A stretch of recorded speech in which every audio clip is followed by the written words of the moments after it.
Salam əziz izləyicilər. Bugün sabit cərəyan bölməsindən bir sualın izahına baxaq. Eyni maddədən hazırlanmış K və M cisimlərinin en kəsiklərinin sahələri uyğun olaraq S və 2S, uzunluqları 3L və L-dir. Naqillərin uclarındakı gərginliklər verilmişdir. Cərəyan şiddətlərinin I1/I2 nisbətini hesablayın. İlk öncə mən uyğun olaraq birinci naqilin en kəsinin sahəsi S, İkinci naqilin en kəsinin sahəsi 2S, uzunluqlarını isə uyğun olaraq 3L və L şəklində qeyd edim. Dövrə hissəsi üçün Ohm qanununa əsasən cərəyan şiddəti üçün I bərabərdir U/R ifadəsini qeyd edirəm.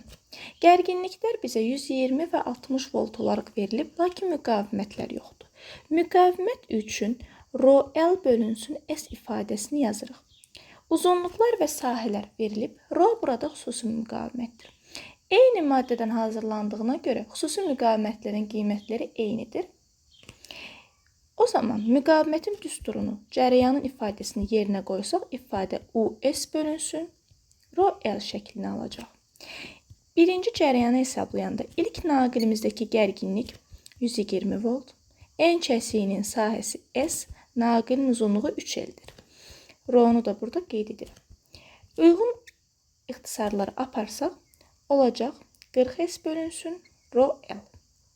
İkinci gərginliyimizi hesablayanda həmin ifadədə nəzərə alsaq, gərginliyimiz 60 volt, en kəsiyinin sahəsi 2S, naqilin uzunluğu L, xüsusi müqavimətdə ρ.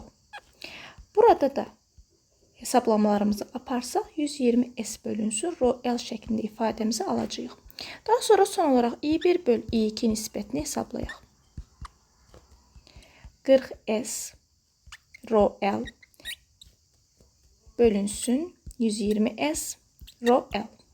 Əlbəttə, riyaziyyatdan bölməni vurmaya çevirmə ifadəsinə əsasən əməliyyatları aparsaq, buradan 1 bölünsün 3 ifadəsini alarıq.